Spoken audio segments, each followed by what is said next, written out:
All right, cool. We'll get started then.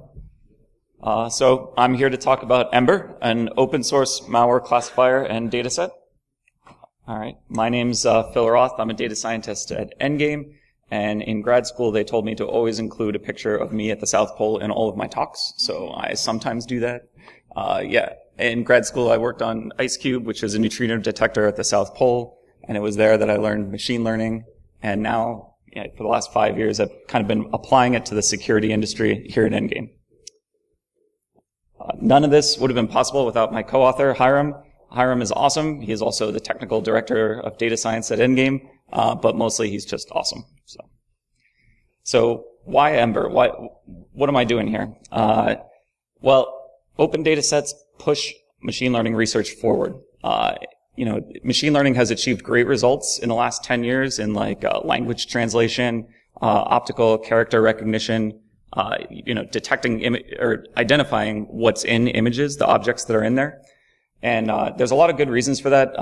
One of them is, hardware has gotten a lot better, data sets have gotten a lot bigger, but I'm saying that one of the main reasons they're getting better is the presence of open source benchmark data sets in all of those fields.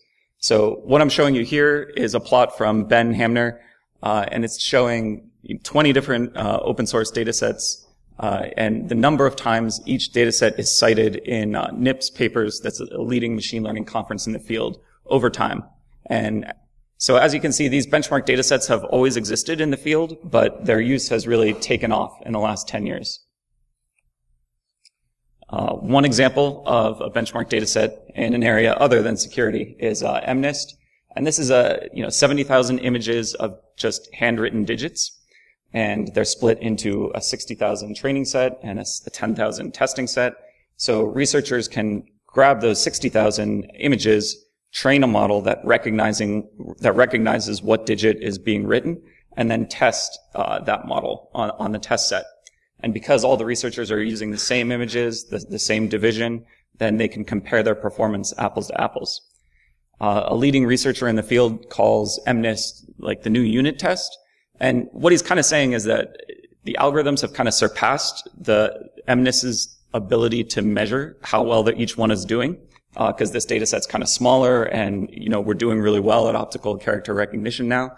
But even though the algorithms kind of move beyond this data set, it's still useful as kind of a sanity check, kind of like a benchmark test. The algorithm works here, so we know it's at least doing something good. Another open source data set that was on that first plot is CFAR, and this is again just a bunch of images into a training and a testing set. Here though, those images just have one of 10 different things, 10 different classes. And so, the algorithm is supposed to recognize which class this image belongs to. And then there's a version that has 100 different classes. So, like I said, these are very useful to machine learning researchers in other fields, but there's a problem, and that's that security kind of lacks these data sets. And that's been something I've been saying since I've gotten here to the security industry maybe 5 years ago. So it's not due to any malice on anyone's part. There's a lot of good reasons why it's tough to release these data sets in security, and that's because there's personally identifiable information in them. You don't want to release those kind of things to the public. And even if you try and anonymize these data sets, there's been a lot of examples in the past where clever people can come up with attacks that kind of de-anonymize data sets and kind of expose people to information they didn't think they were giving out to the public. It's also tough to release these because you don't want to communicate vulnerabilities to attackers. So even if a company wanted to spur research forward in detecting network intrusions, they might want to open source all their network traffic, all their infrastructure and everything. But that would just kind of show attackers exactly what they need, where to attack and what their vulnerabilities are. So it would be really tough to release something like that. And lastly, intellectual property. And this is especially important in the area that I'm going to be talking about, which is malware identification, where you want to train on benign programs and malicious programs. It's very tough to release those benign programs because, that's what companies are producing, and that's where they make their money. So despite those challenges, there are still some data sets that exist in security for machine learning engineers to practice on, to use. Mike Sconzo here has a great resource for those that's called secrepo.com. I can't recommend this website highly enough. It's great. It's a kind of just lists out all bunch of different third parties who've released data sets like this in the field of security.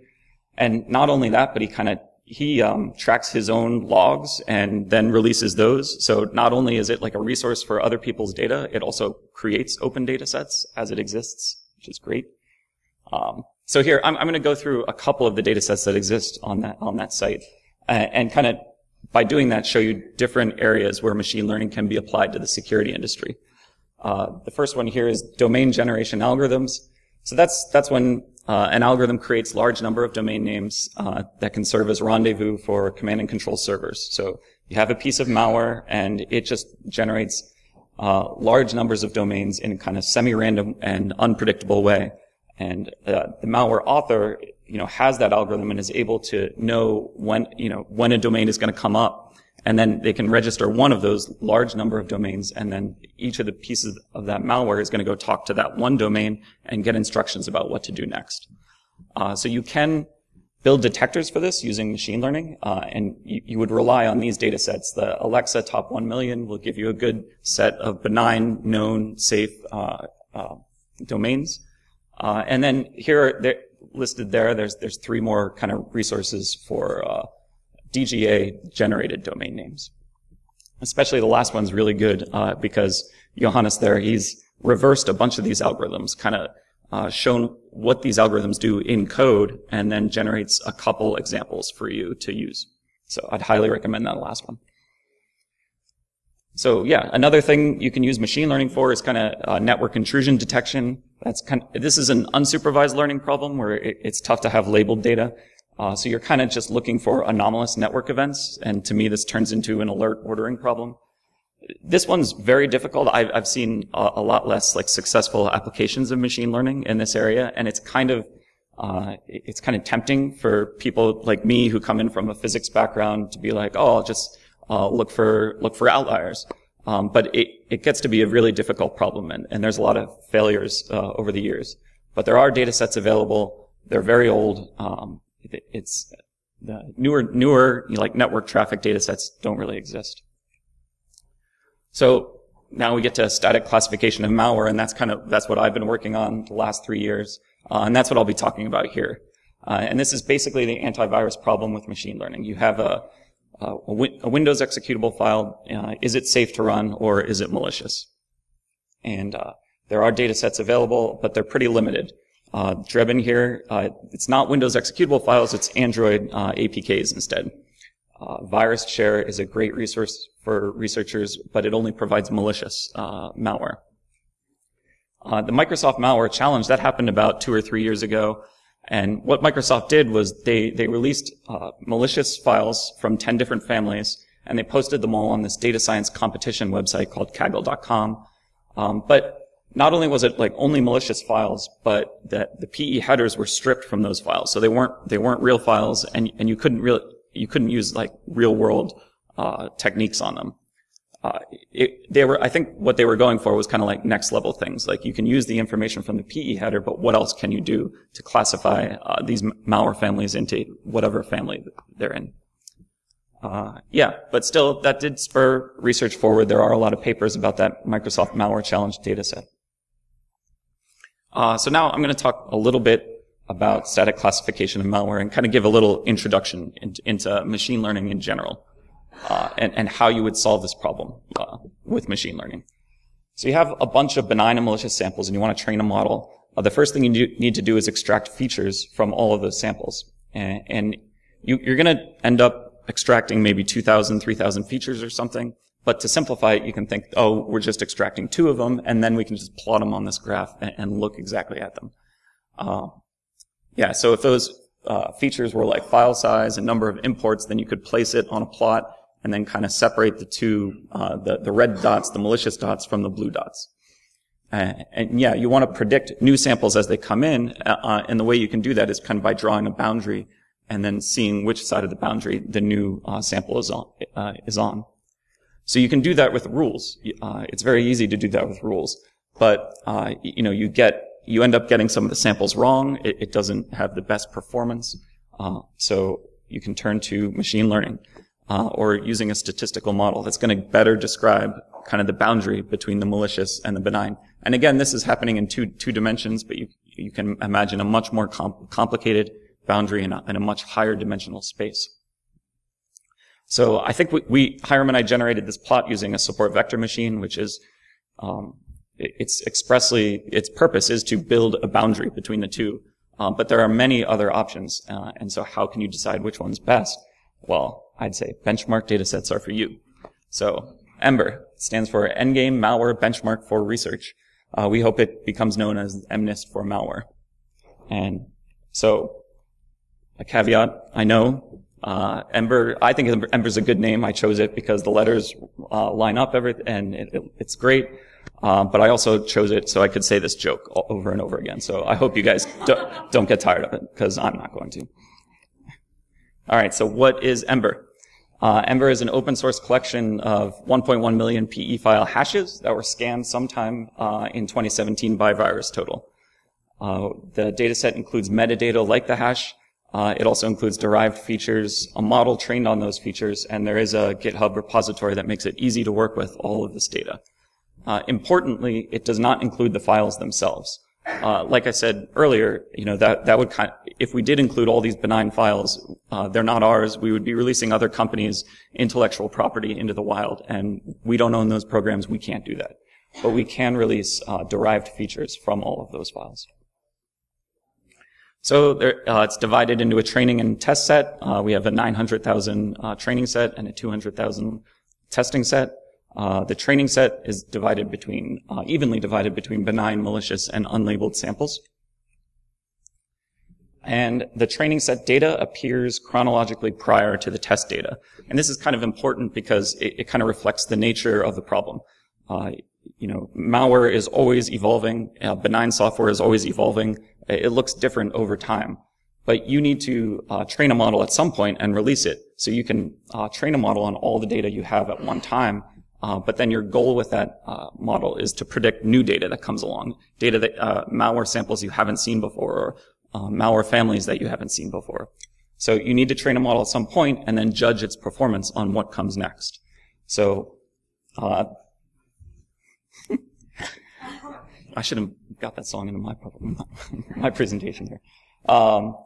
So all the training data that we provide labels for is October or earlier in 2017, and this is when the data is first seen, when the malware or the benign files are first seen, and then you can train a model on all that data up till then, and then you can test it on samples that are first seen in November and December. And then we provide the month. That's part of the metadata that we're providing. So it's not the exact day, but by providing the month, we allow you to do chronological cross-validation or quantify model performance degradation over time. So, you train a malware model and it detects malware very well, but then malware kind of continues to evolve to things that you haven't seen before, and your model gets worse and worse at classifying that new malware. So what you can do kind of with this data set is choose an arbitrary cutoff and say, we're going to train on data up till June, and then we're going to say, how well does it classify data in July? And then you can say, how well does it classify data in August, and so on. And you can watch how much worse your model becomes. That's a lot of information about the data there. This is what it looks like actually on disk. We're distributing that bzip2 file. It's 1.6 gigabytes on disk. When you extract it and you go into that directory, there's 7 JSON blob files. And each line is actually a JSON blob. We can look into one of these files here. So the first 3 keys in each of those JSON blobs is kind of the metadata. That's the hash.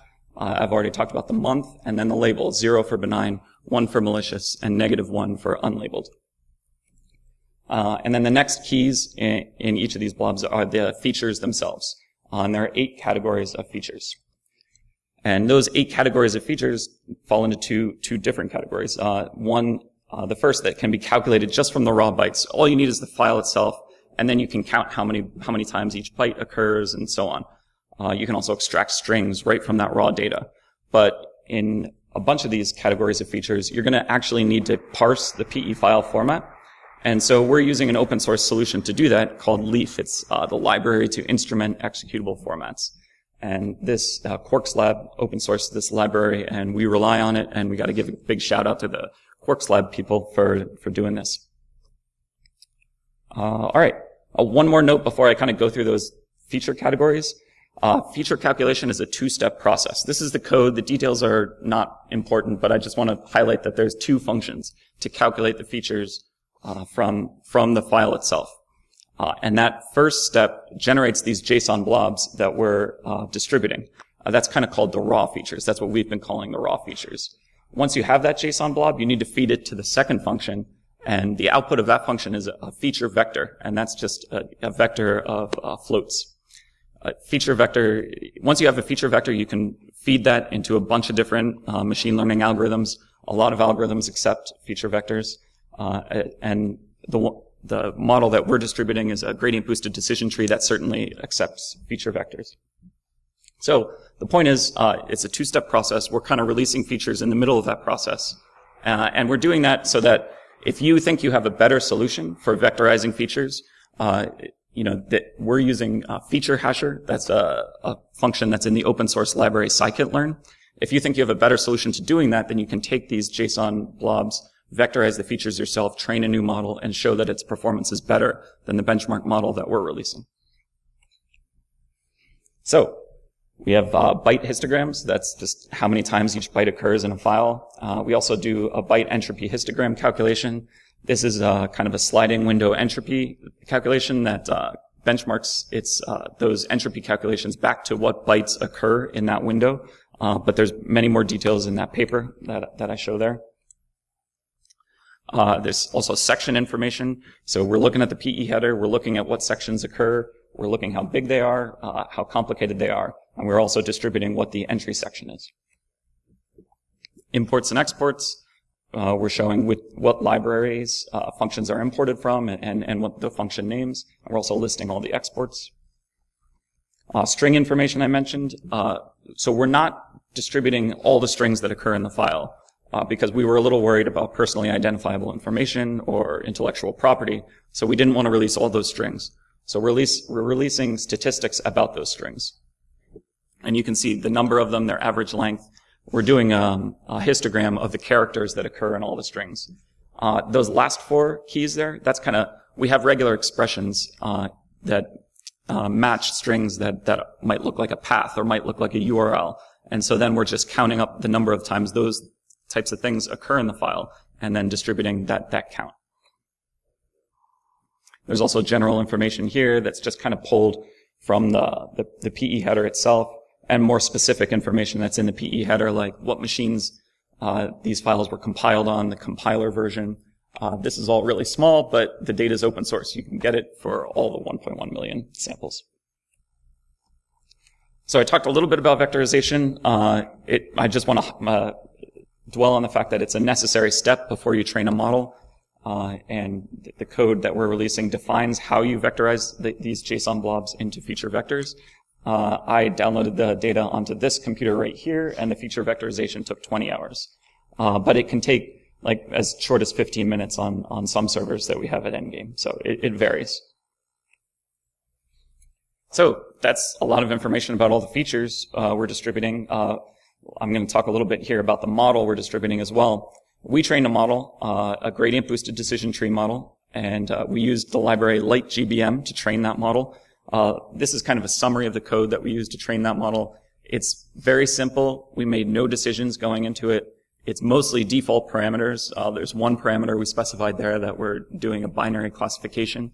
But other than that, it's very, very simple. It's about 23 or 25 trees. 25 decision trees. Don't hold me to that though. But yeah, and then that's distributed along with all the features.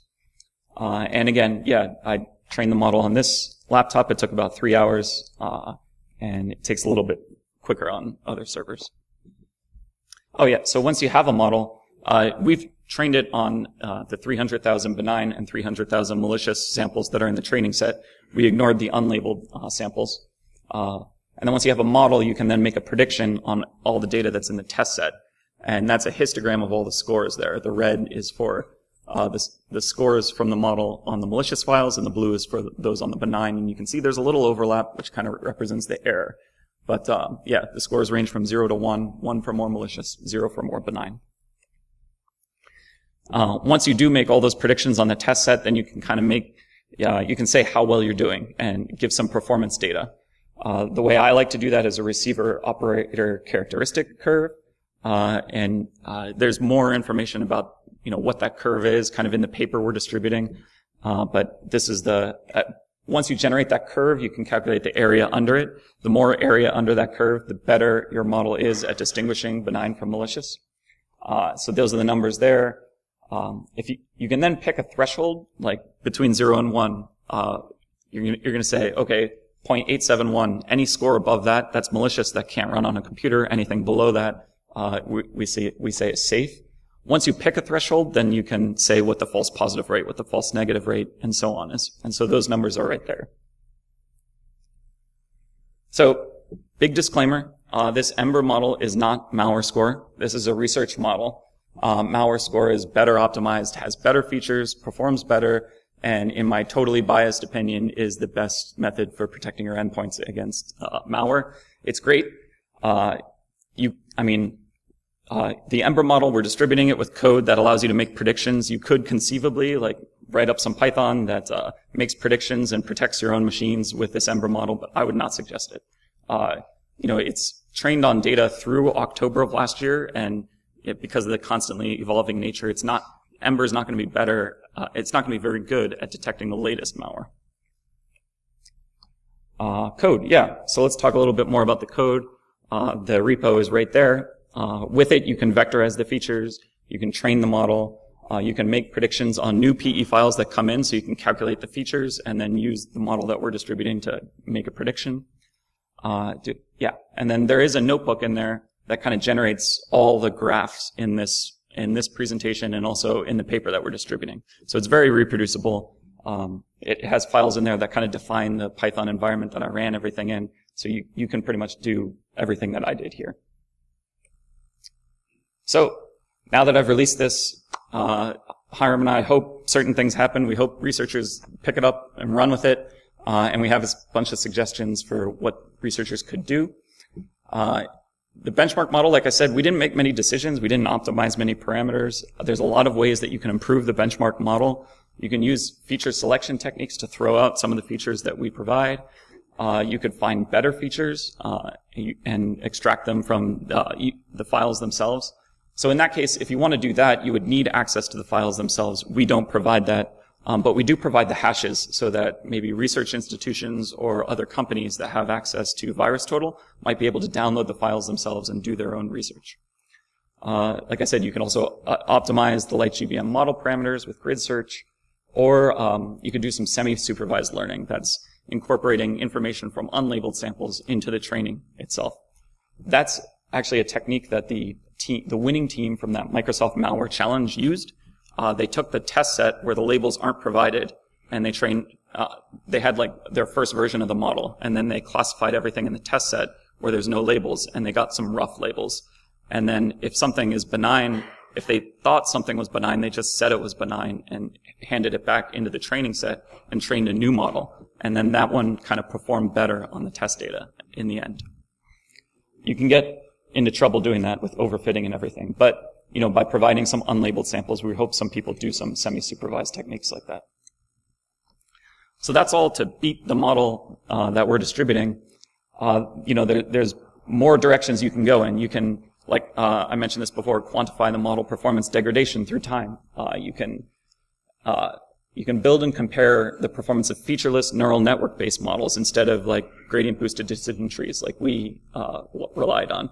But again, you would need access to the files themselves, which we don't provide, but we're hoping other bigger entities can do that sort of research.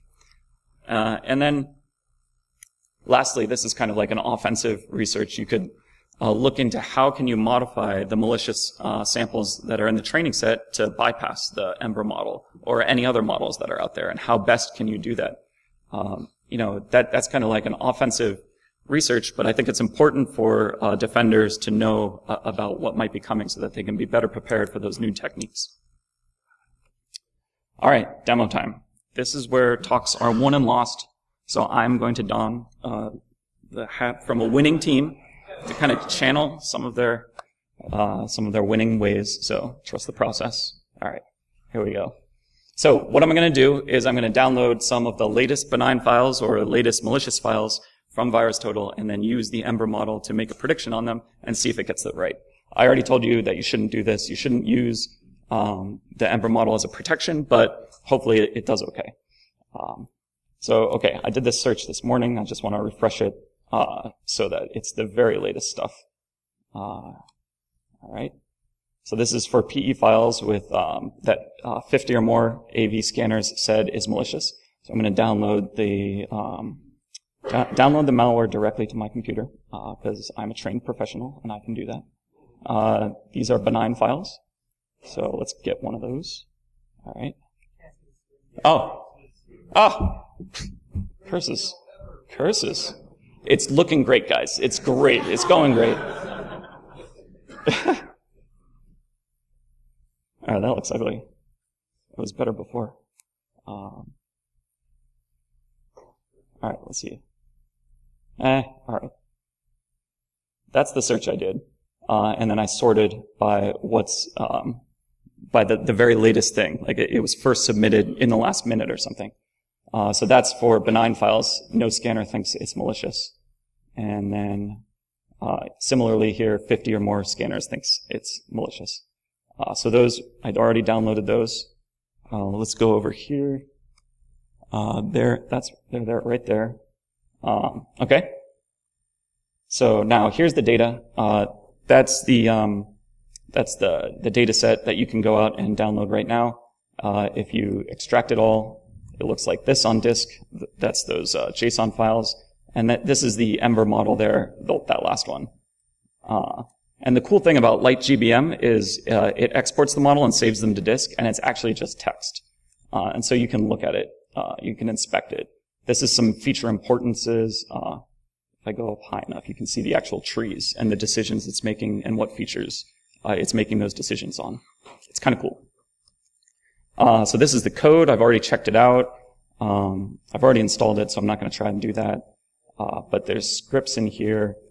One to train the whole model from the beginning to end, and one to classify binaries. This is all showing up. Yeah, all right.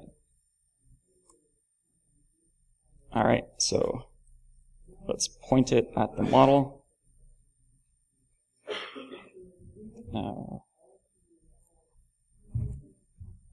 Ember model. And then let's point it at the... All right, so it loads the model. I got a score of 0.95 and 0.27. Let's just check that. I guess the web pages look bad, so... here. So the malicious one was 185, and we got 95, and the benign one was 593, and we got that pretty low score. So we did it. Victory, just like the 76ers. All right.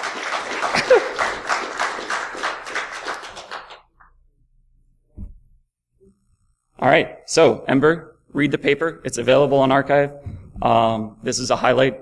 Evidently, despite increased model size, so in the paper, to understand the sentence, we have the model, we show its performance. We also trained a convolutional neural net. We kind of took the technique from another researcher who said, this is the best way to do this sort of thing without features. And we compared the performance, and the neural net the performance was a little less. It was not as good. And so we evidently, despite increased model size and computational burden, featureless deep learning models have yet to eclipse the performance of models that leverage domain model via parsed features. And what we're saying by that is that the gradient boosted decision trees, they do better. It's an older technique, but right now they do better in the problem of malware classification. Deep learning is great and has had great results in a lot of different fields. Hiram and I just don't think that those kind of leaps and bounds have made it to malware classification. And we hope that, by releasing this data set that we can kind of bring those great results that deep learning has done in other domains into this domain. And so, bring it on.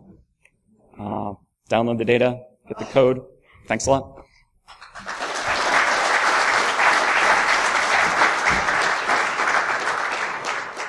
Yeah, I didn't fill the hour. Sorry. So I can take lots of questions.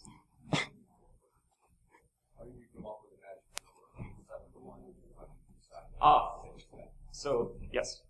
The question was, how did we decide that threshold of 0.871? So we decided what our target false positive rate was going to be at 0.1%.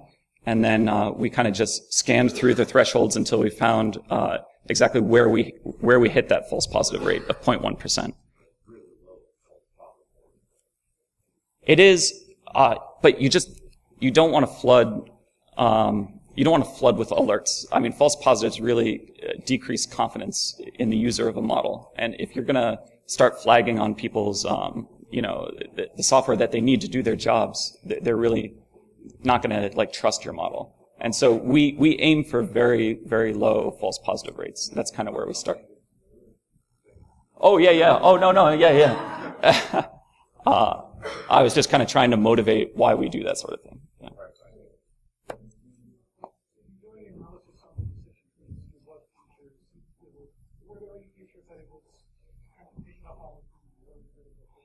I didn't look at the question is, what are the best features?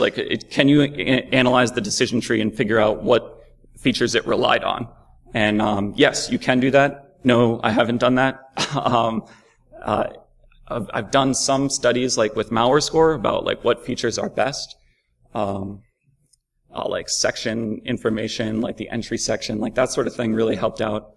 But no, we do need to dive into that. And I do hope that kind of research is spurred by this because, you can do model inspectability and you kind of can't, right now we just give a number and it's not there's no information about why the number is that. Why does this model think this is malware? And we're hoping by releasing an open source model, there'll be more research into that, getting better at explaining the decisions the model makes. Anything? You test against malware, for example, with PowerShell, you have a PowerShell malware, you try to maybe test it against a variant that is still essentially the same thing, but maybe with some minor changes?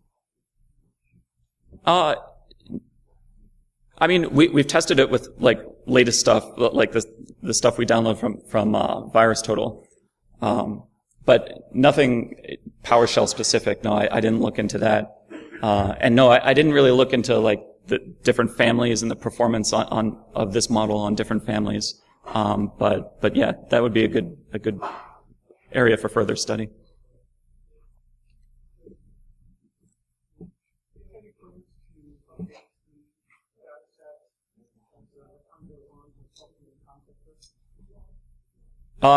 No plans to do that.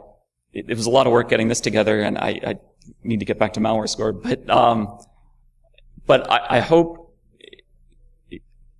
researchers look at it, and if in publishing more papers about it, a problem becomes, inescapable or something, then maybe we can do a 2018 version later that makes better decisions.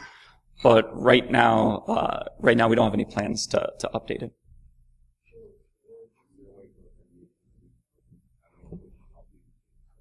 What was that?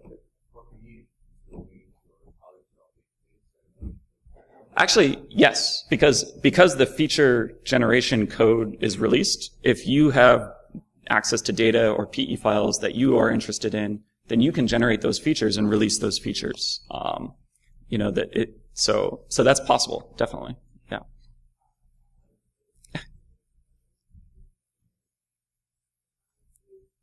Okay. All right. Thanks a lot. I'll be around if you have any more questions. Thanks.